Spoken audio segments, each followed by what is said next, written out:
Hello guys, how are you? Welcome to your class and today again I am here. आज मैं फिर से आप लोगों के साथ हूँ, आप लोगों की टेंसेस की सीरीज पूरी करने के लिए।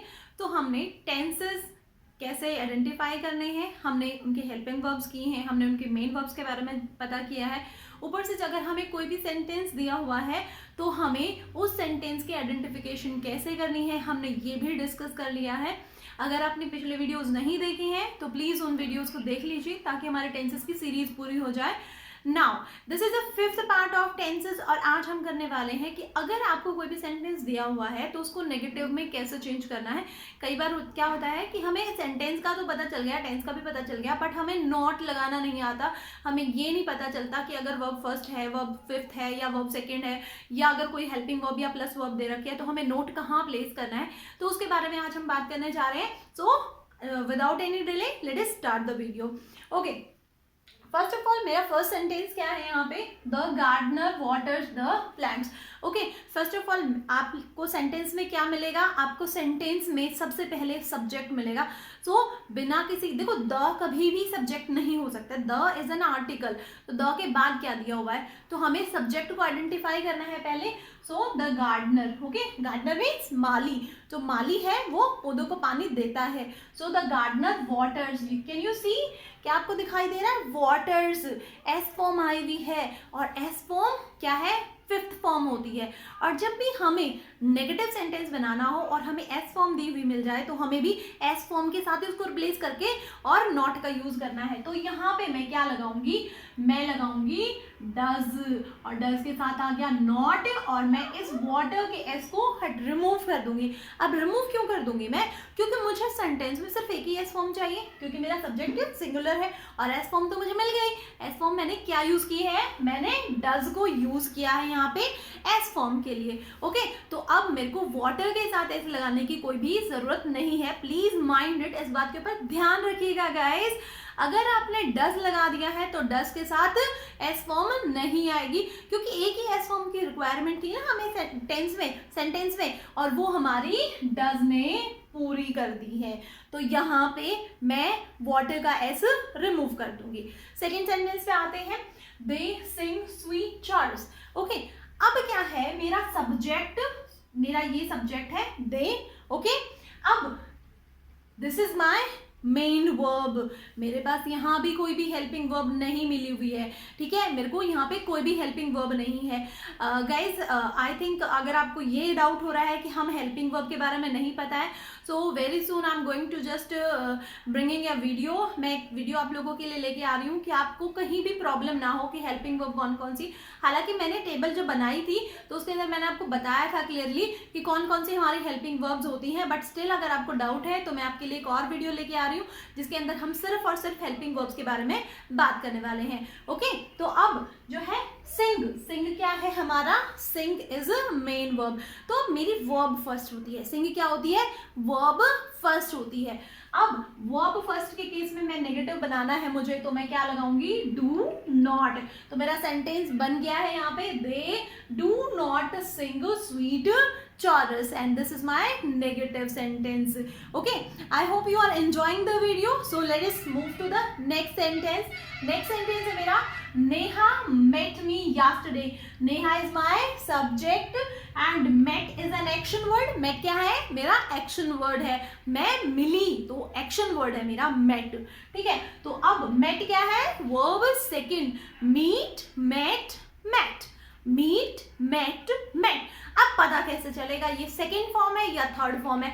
रिमेंबर गाइज, मैंने आप लोगों को बताया था थर्ड फॉर्म बिना किसी हेल्पिंग वर्ब के कभी भी नहीं आती है। तो सिर्फ एक ही पॉसिबिलिटी बनती है हमारे पास, वो क्या है, वो है वर्ब सेकंड की। तो हमारे पास पॉसिबिलिटी किसकी बनती है, सिर्फ वर्ब सेकंड की। तो मेरी ये है वर्ब सेकंड। और अगर मेरे पास वर्ब सेकंड है तो मैं हेल्पिंग वर्ब भी वर्ब सेकंड ही लगाऊंगी, और वो सेकंड फॉर्म किसकी होगी, वो होगी डू की सेकंड फॉर्म, मींस डिड। यहाँ पे मेरे पास पास्ट फॉर्म आई हुई है ना, तो मैं हेल्पिंग वर्ब भी पास्ट फॉर्म की लगाऊंगी, और मैंने यहाँ पे लगा दिया है डिड नॉट। तो मेरा सेंटेंस बन के तैयार क्या हुआ है, अब मीट, अब मेट था सेकंड फॉर्म थी, अब मैंने तो सेंटेंस में क्या है, सेकंड फॉर्म ऑलरेडी यूज कर ली ना, तो अब यहाँ पे मेरी वर्ब फर्स्ट हो जाएगी। ये हो जाएगी मेरी वर्ब फर्स्ट। तो मेरा सेंटेंस क्या बना, Neha did not meet me yesterday, Neha did not meet me yesterday. अब जैसे ही आपके पास देखो हमारी रिक्वायरमेंट के अकॉर्डिंग हमें सेंटेंस में क्या रिक्वायर था, एस फॉर्म रिक्वायर थी, ठीक है, हमने डज लगा दिया, हमने एस फॉर्म हेल्पिंग वर्ब में लगा दी, तो हमारी फॉर्म ऑफ वर्ब क्या है, वो सिंपल वर्ब फर्स्ट हो गई। अब मेरी यहाँ पे वर्ब सेकंड की रिक्वायरमेंट थी मुझे सिंपल पास्ट में, तो मैंने क्या है, मैंने अपनी फॉर्म ऑफ जो हेल्पिंग वर्ब है वो मैंने पास्ट फॉर्म में ले दी, तो अब मेरी जो रिक्वायरमेंट है वो पूरी हो गई और अब मेरी फॉर्म ऑफ वर्ब वो वर्ब फर्स्ट में जा सकती है। तो गाइज हमेशा याद रखना, डू, डज और डिड के साथ जब भी कोई भी फॉर्म ऑफ वर्ब यूज होगी वो होगी ओनली वर्ब फर्स्ट। तो चलिए, अब ये तो हमारे पास ऐसे केसेस थे जब हमारे पास कोई भी फॉर्म हेल्पिंग वर्ब दे नहीं रखी थी, तो हमें आइडेंटिफाई करना था और क्या क्या लगाना था उनके प्लेसेस पे, तो वो मैंने आपको एक आइडिया दिया है। अब हम बात करते हैं, अगर हमारे पास सिंपल हेल्पिंग वर्ब्स भी हों तो हमें नोट कहाँ प्लेस करना है। यू नो गाइज, बहुत सारे बच्चे क्या करते हैं कि वो नोट वाले सेंटेंसेस बिना हेल्पिंग वर्ब के बना देते हैं। हमेशा ध्यान रखिएगा, नेगेटिव सेंटेंस कभी भी नोट के बिना, कभी भी हेल्पिंग वर्ब के बिना नहीं बनता है। नेगेटिव सेंटेंस कभी भी हेल्पिंग वर्ब के बिना बन ही नहीं सकता है। अगर आपको नोट चाहिए है तो उसके लिए हेल्पिंग वर्ब की रिक्वायरमेंट है ही है। तो चलिए नेक्स्ट सेंटेंस देखते हैं जिसमें हेल्पिंग वर्ब हमारे पास अवेलेबल है, तो हमें नोट कहाँ प्लेस करना होता है। हमेशा हेल्पिंग वर्ब और मेन वर्ब के बीच में हम नोट को प्लेस करते हैं। चलिए यहाँ देखते हैं, he is speaking the truth, तो इज मेरी हेल्पिंग वर्ब है और स्पीकिंग मेरी क्या है, मेन वर्ब है। तो मुझे नोट कहाँ प्लेस करना पड़ेगा, इज और स्पीकिंग के बीच में। तो सेंटेंस मेरा क्या बन गया है, he is not speaking the truth, he is not speaking the truth। Okay, next sentence है मेरा, she has finished her work, she has finished her work।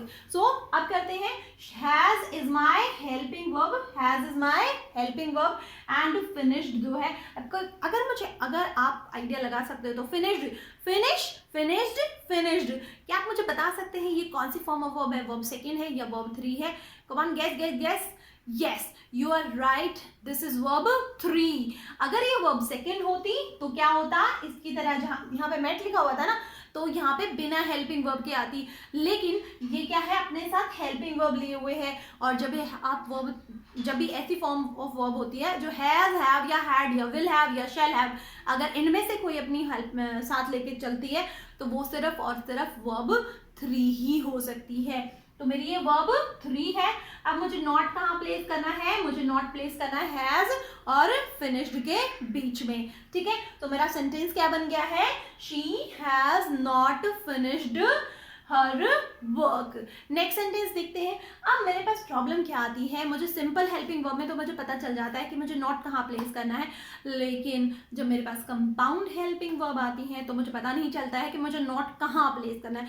तो चलिए आज मैं आप लोगों को एक ट्रिक देती हूँ कि कैसे आप इस प्रॉब्लम को सॉल्व कर सकते हैं। So let us start. सी, मेरा सेंटेंस है, Rohan will be sharing his notes. अब मेरे पास कंपाउंड हेल्पिंग वर्ब आई हुई है और वो कौन सी है, मेरे पास है will be. Can you guess which tense it is? Yes, will means future and be means continuous. तो ये कौन सा टेंस है, ये फ्यूचर कंटिन्यूअस टेंस है, ठीक है।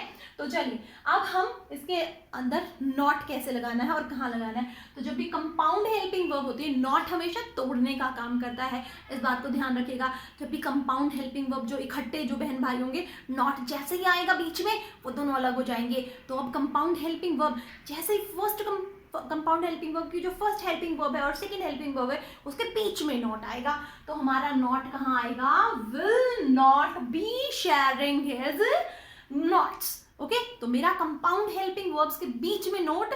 अब पता चल गया आपको, हमेशा फर्स्ट वाली जो हेल्पिंग वर्ब है उसके बाद हमारा नोट आता है और बाकी जो जहाँ है उसको वहीं रहने दीजिए। अब एक और एग्जाम्पल है, ठीक है, इसके बाद आपको डेफिनेटली बहुत अच्छे से समझ में आने वाला है। चलिए, Rama has been living here since last month. Okay, तो अब मेरी कंपाउंड हेल्पिंग वर्ब क्या है, हैज बीन। अब मुझे नॉट कहाँ लगाना है, कम ऑन गेस। यस, मुझे नॉट हमेशा यहाँ पे फर्स्ट वाली हेल्पिंग वर्ब के बाद लगाना है। तो मेरा सेंटेंस क्या बन गया है, Rama has not been living here since last month. I hope negative sentence बनाने आप लोगों को आ गए होंगे। Okay, still if you face any problem please comment. अगर मेरी वीडियो में कोई प्रॉब्लम लग रही है, आप लोगों को कोई सजेशंस है मेरे लिए, ठीक है, तो मुझे ज़रूर मैसेज कीजिएगा, कमेंट कीजिएगा, I will surely reply you. And if you like the video, then please like it, share it and subscribe the channel. Thank you and have a nice day.